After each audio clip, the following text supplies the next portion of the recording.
Hello and welcome back to my channel.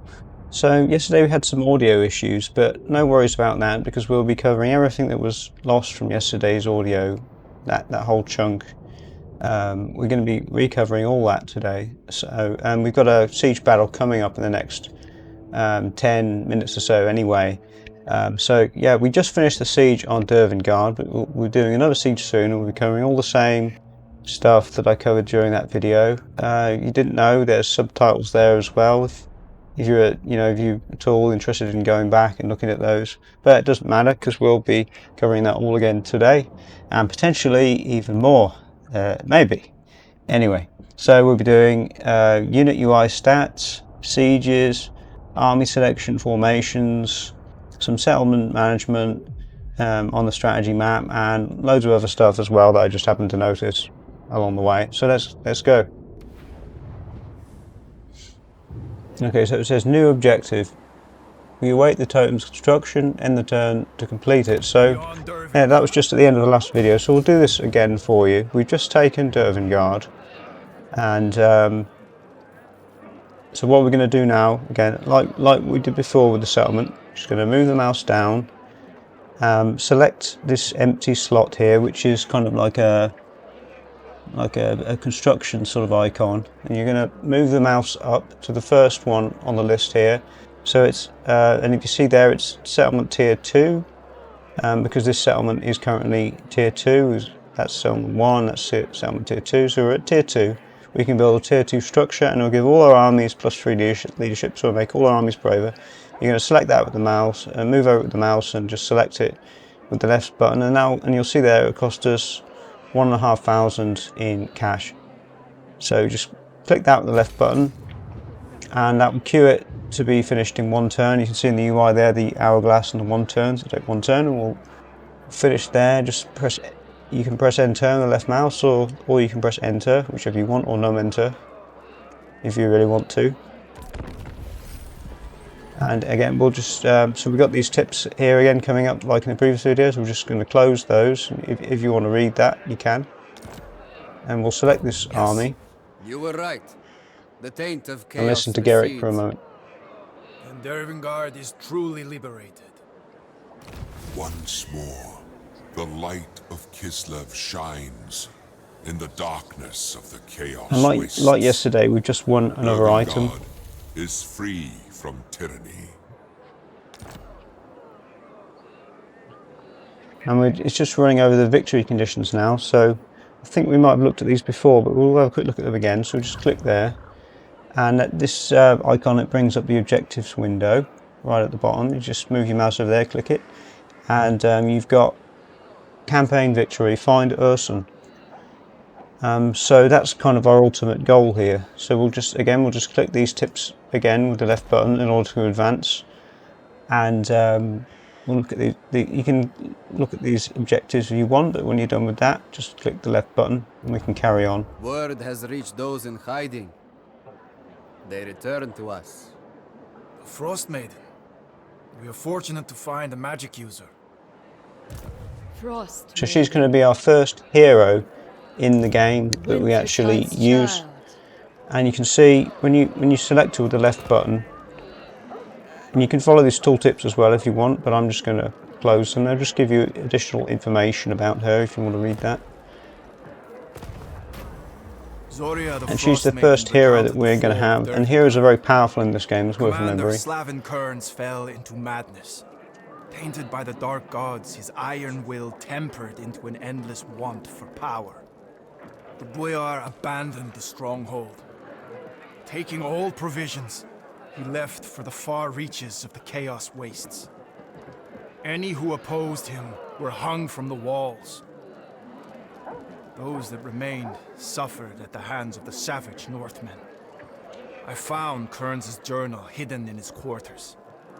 His words are evidence of heresy. Ursun's judgment will be swift.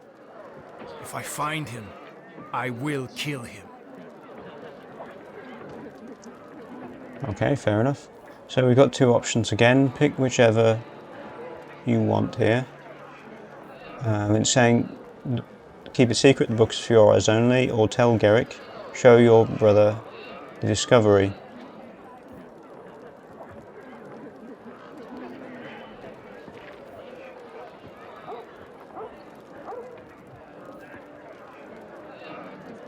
So I'm going to do a nice thing, I think, and tell Garrick just click the left button on whichever option you want.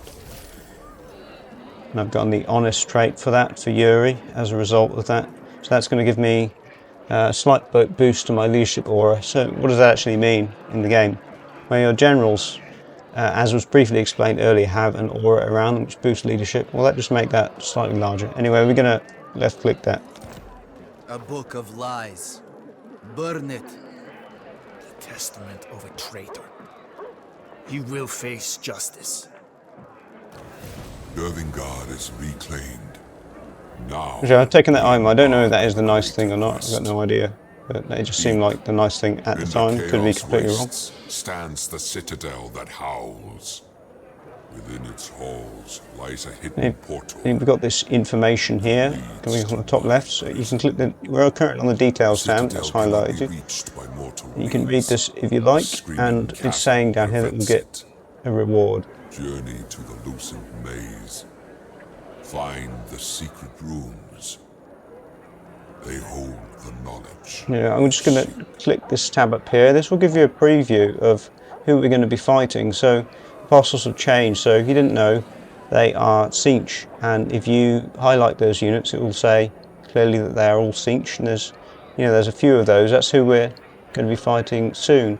I believe after that there's a settlement battle coming up. So just click there to continue.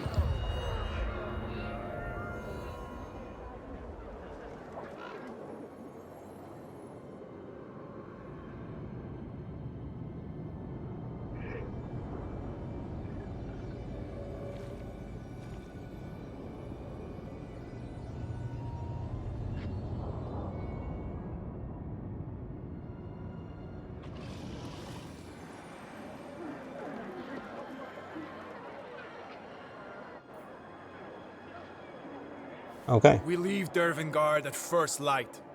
Leave. We gave our word to keep Dervingard safe.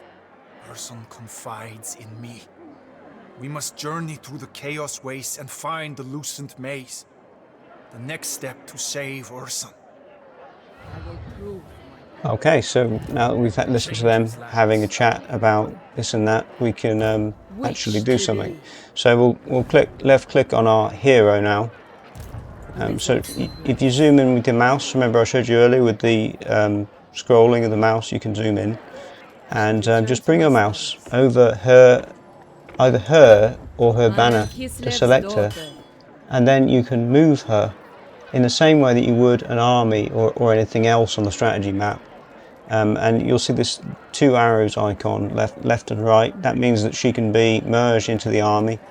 So you click over the left button, then you highlight this army, see those arrows, click the right button, it will bring up this menu, Hero Actions and Scouting. So what that scouting will do is if you look at the tooltip there at the bottom, it will increase your chances of finding magical items. So you might recall earlier we got some magical items there. That'll help us get more of those. So you highlight this and then you bring your mouse cursor down and highlight this box down here and left click, and that will confirm that, and she's now part of the army. And while we're here, I already looked over this yesterday, but we'll look over the character details now for Yuri, because that was missing from the voiceover. So to do that, you're just selecting Yuri's army. You can see it's Yuri Barkov here, and you bring your mouse down to the bottom left, character details, and it will bring up this menu. And you have details, and in the other tab you have skills, so you can swap between those just by bringing the mouse to them and left clicking. And I've already picked items and skills here, but we do have some more items that we can show you here. So he's currently equipped with the Kislevite armor. This one's arguably, there's not much difference between these, but we can swap to this one. And so to do this, we're currently highlighted on magic items, so that's what we're interacting with at the moment, and we can swap that to frost shard armor. So bring your mouse over that, and if you have any items that you want to equip, you can just look at each of them here, whatever you've got, and click whatever ones you want equipped, and they each relate to the corresponding category that they're in. So the frosted armor obviously is kind of armor that fits in the armor category. Wolfsbane is a weapon, but you might have some other weapons that you can equip. You probably won't. If you do, you can left click them and it will replace this weapon with another one. And then we've got our talisman, so we've only got one of those, and we currently have equipped the Star Iron Ring. If you click on any of these, it will unequip them, except for if the item's unique. It won't do that to unique items. But if you bring your mouse over them and left click, it will unequip them. So you can then come to this menu and left click again, it will re-equip, and that will be done instantly, unlike in Warhammer 2 where you have to wait a turn, which was a bit of a pain, but they've fixed that now. While we're still on the details tab, we can also have a look at the ancillaries. So again, I did look at this yesterday, but I'll unequip those for you, and then you can, if you've got them available, you can just highlight them once you've got the ancillaries tab here, and you can left click the button on each corresponding icon. So he will boost Yuri's strength by 5%. And if you look over at Yuri's stats there, you can see that that's boosted. So this is a preview of his battle statistics, but you'll also be able to see them on the strategy map. So on equipping those, you'll see that a corresponding change to his speed of 5%. And then this will affect his entire army, the Orthodoxy Pastor. Again, you can equip him, and it's boosted his leadership there, you can see, up to 83.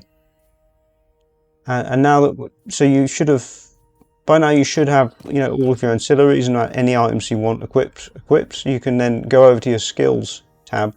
So you go to the top of the screen, left click skills, and pick whatever skill you want. And at this point, you'll have probably one skill point available. You can scroll left and right here, or drag this bar if you want to look at all of the skills available. But there's not that much sort of leeway on it. And pick whatever one you want. I previously picked Inspiring Presence here because that boosts your whole army. So I'd recommend doing that at this point. And when you're happy with that and you've made your selection with a left click, just go to the bottom of the screen and click, and that will confirm your selection. So that concludes sort of equipment and character, basic character skills, how to equip and how to give your characters skills, and that will also apply to her, and you can give her equipment as well.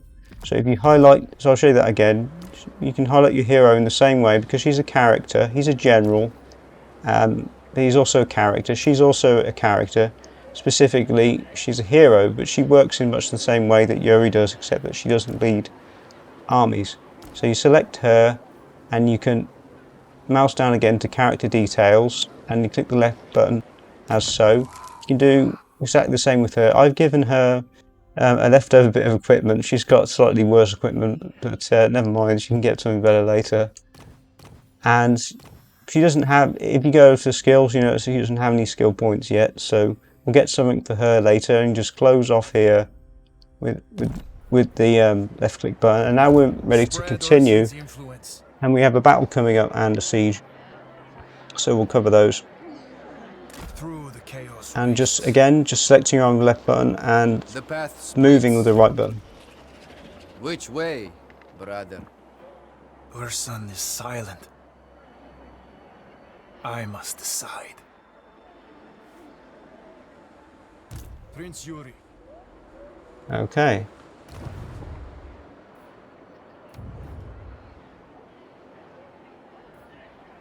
So we'll end the turn there.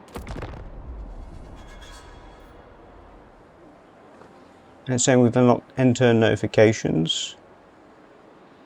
These show what's left to do.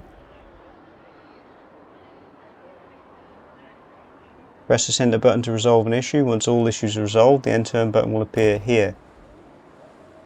And so it's unlocking some features that we'd have in the grand campaign now for us. So we're gradually sort of moving closer to the experience that we would have in, the main campaign at this point. So we'd have access to this menu, and so I can't actually see this in my recording, but because it's kind of in the way, but okay. Anyway, so we're seeing these notifications, and these are very useful because they'll tell you anything you need to do on any particular turn. So they're like a mini tutorial within the game, and it will direct you on everything you need to do on that turn. And then once you've done all those things, it will end that turn for you.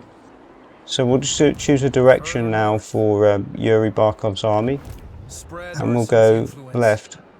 In uncharted territory. Orson growls low in my ear. He tells me knowledge forbidden by the great orthodoxy.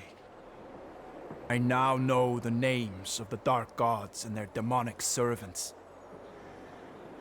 This land warps under the influence of Tzeentch, the changer of ways, the chaos god of magic, and the architect of fate. The demons that serve Tzeentch are spellcasters and creatures of arcane fire. Okay, so we've listened to him, and now we can pick one or two options again. So these situations, if you didn't know, are known as dilemmas. It's saying you can either embrace magic or keep tradition. It's saying what we can unlock here. So for me, I mean, it's completely up to you, but I'm going to pick keep tradition. Conventional tactics and stout hearts will see us victorious, and it will unlock, and the reason I'm picking that is it will unlock bear war sleds, which in my opinion, okay, might be a bit biased, but they're way better than snow leopards. So we're going to pick that because we'll get a free unit of bear war sled. Changer's lands. Okay, we don't actually have it yet. And it's telling me, these tips are saying that we can recruit more units. So we'll just move through these, and it's telling you about upkeep there as well. Add them to the rota. But we don't have to worry about upkeep because we've got plenty of money, so I'll cover that probably in a later video. And it's directing us to recruit more units. So, you know, if you have any doubt about recruitment, again, you can bring up the recruitment menu with the 4 key if you want. That's the hotkey, or you can bring the mouse down to the bottom of the page, bottom of the screen, and click left button. And we now have access to light war sleds, and only one of them, but you're definitely going to want one of those because they're a superior unit to, you know, the other things that we have here. And we'll now have a quick look over unit UI and statistics while we're here, and it will look exactly the same here as it does in the battles. The only difference is it's not happening in real time, so it gives us a chance just to look at the different statistics. And you can see as I'm highlighting the different units, they're changing. So I'll just have a quick look over sort of, you know, what the strengths of each unit are. Excuse me. And, you know, how they behave. So you've got your cavalry units here on the right side. And on average, they tend to be a bit more expensive to recruit and maintain, but they give your army much needed mobility. And you can see, as I'm highlighting those, on the left screen, they have high speed, 75 and 92, so very good speed. They'll be good at killing skirmishers and slow units like, weak melee units. And they'll be good at chasing things down and flanking the enemy. So they have, you know, a lot of use, particularly on open land battles, not so much in sieges. Oh, by the way, if you don't have this menu up, if you've been wondering the whole time, you can, I think it brings this menu up automatically on the strategy map, but if you're in battles, I think it's the I key, if you're wondering about that, and it will bring up this menu of statistics. You can toggle that with I. And then we've got archers here, so as I say, those are great behind your line for supporting your troops and for providing missile support without actually risking losing, you know, health or potentially their lives. So it's a potentially low risk unit that does lots of damage if it's kept safe. And this unit's even better because it's a hybrid unit. It says Cossars of spears. There's missile and spear infantry, so it does everything the bowing unit does, but it also has spears, and spears are excellent counters to cavalry. If you click this button here, toggle, it will fix a particular selected unit statistics in place. And you can also have a look at armoured Cossars spears here. So those are 2 missile units. These units are basically they're good at killing cavalry, and they're well armoured and reasonable fighters. And you'll notice as well, while we're here, so I've just locked that in place so it will enable me to view these abilities. Normally they would just disappear if it's not locked. And you can see most of your units have an ability called By Our Blood, and that's a unique Kislev ability, and it's very powerful because it basically means you're kind of like undead, and it makes your army unbreakable for it says there for 30 seconds. So whenever your leadership breaks on that unit, it won't actually run away for 30 seconds, and after that 30 seconds it will run away if leadership is negative. It's not negative, it will carry on as normal. So very powerful ability. So as I say, this unit's good against cavalry. These are good missile support, and very good range support, dealing damage at range without suffering any damage yourself. I tend to favour missile units pretty heavily in my battles, so we're going to pick 2 of those Cossars or spears because we're going to want the better version if we can. We've got money to support them, and we already have some melee units. So if you've got a lot of melee units down here, you're going to want to support them with missile units because you want a good mixed army. So that's what we're going to do. And now we'll move on to the next turn now that we've selected those, and end the turn. Ready to pursue. And again, we're just moving north at this point. The maze.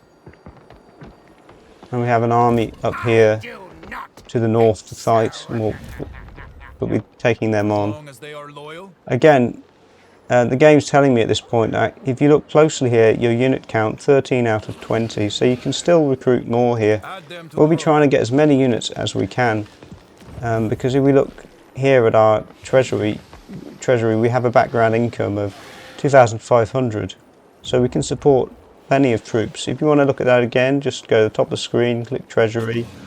I believe you can. There's a hotkey for that. If you're interested in that, that's the hotkey for that is like a hyphen or dash on your keyboard. If you want to bring that up, and it will tell you. We've got plenty of money anyway, and if you look at that, it'll tell you treasury and predicted income, so no worries there. So if you've got money, don't be afraid to recruit troops.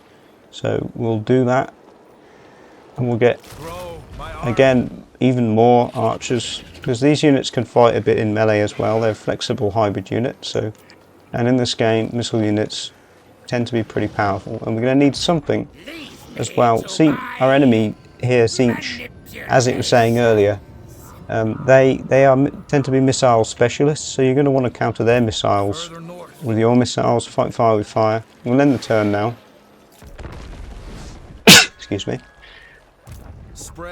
And we'll just keep moving north again.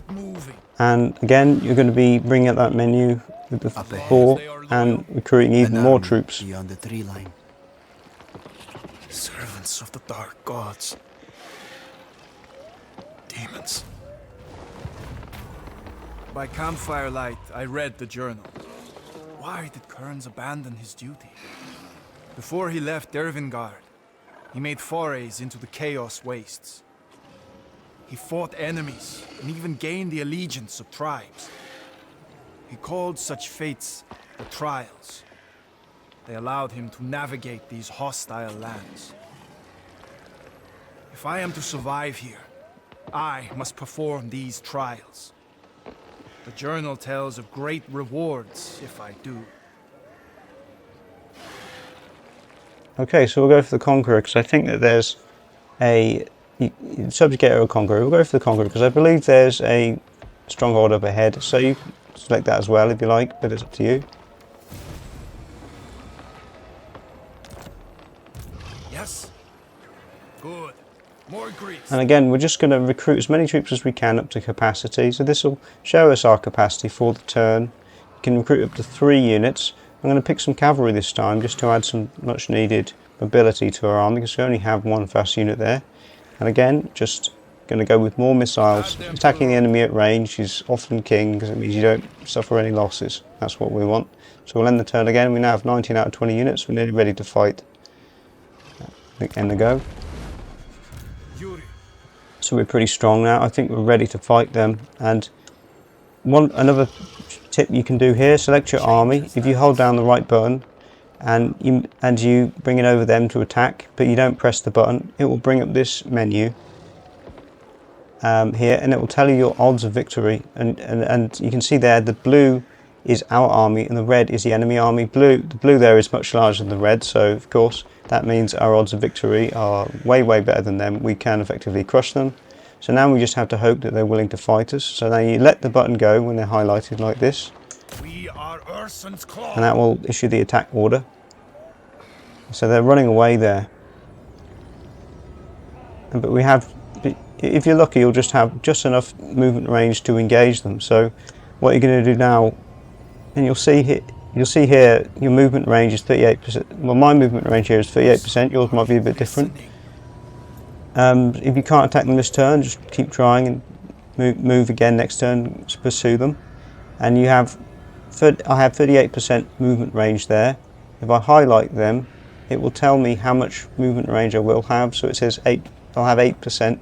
So now we're going to let the button go, and we'll have 8% left. We'll know that we'll be able to attack them for certain now because we'll have 8% left, and we'll just let that button go. We attack.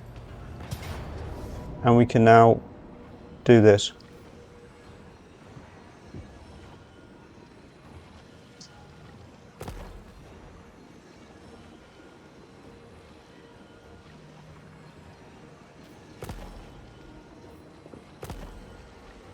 Okay, so for the first time now we've got the quick save option, which I'm quite grateful for because it's going to be useful for me doing streams and things.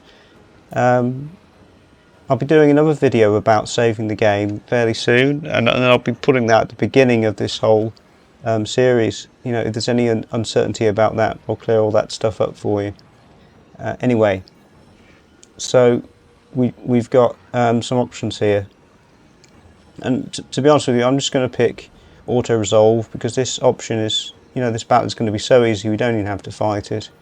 So I'm going to just move down now and click auto resolve. You can fight it if you want, but we're going to be having another battle very soon, so I'm eager to move on to that one because I think it's a settlement battle. So I'm selecting that, and that's finished the battle for us. You can see our losses there, not too bad, taken about 119. If you fight that yourself you might do better, but I think we'll do fine just as we are. And I'm going to go down to the option now. You've got these two post-battle options. I'm going to choose execute because that's going to give my whole army +4 points of leadership, and it says there, you look closely, kill captives for 5 turns, so +4 leadership for 5 turns. That's pretty good. That means we're just less likely to run away and more likely to win our battles. So we don't need money, we'll go with execute. Ignore the eyes.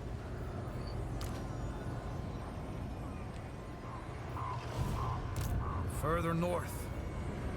And you can see here, if we move right with our mouse and zoom in with the mouse wheel, you can see here the Loki Palace, or possibly Lochi, I think it's Loki, I'm not sure though. And just move your army close there. We're right next to settlement there, we'll be able to attack it next turn. But first we've got some more character skill upgrades that we can do. So in the next video we'll cover this siege, but for now I'll just equip some character skills on our characters. So for her, we're going to want to get some magical skills for her because we don't have any magic at all. So like I showed you before with the skills, you just select the character, move to the skills and go from there and pick one that you want. You can see there we have 1 skill point available. As I said, I'm going to pick magic here, so we'll do that. And we're just going to, this is the whole magical tree for her. With the generals around here, it's your army improvement, but with your hero, it's this particular tree here is improving magic. So obviously with a with a wizard like her, this tree is going to be vital for just making them a better unit, basically. So this is going to be typically one of the first things you'll select, is because it actually unlocks, if you look closely here, it's unlocking, if you look on the abilities tab on the left there, it's actually unlocking new skills and abilities for us. But we can't get those yet, but we can get an upgrade to Ice Maiden's Kiss. So that's what I've selected. And then the arrow here will lead to better skills later on. So that's what we're doing, and we'll go with that. And we'll improve Yuri's skills. The arrow here leads to, the skill here I've picked previously leads directly to these, if you look at the arrow. And we're going to pick some skills which improve our army. So you can pick whichever one you want here, according to your preference. I like missile units a lot, and I've recruited a lot of missile units. So it makes sense for me to pick firing drills, because that will give, when this is finally finished, it will give me +6 melee defense for Kossars, armored Kossars and Streltsy, and reload reduction time for Kossars, armored Kossars and Streltsy. So I have a lot of these units. That will be a useful skill for my army. So we're picking that. Then just go to the bottom and left click again, and you're done. Any advantage. I'll end the turn there.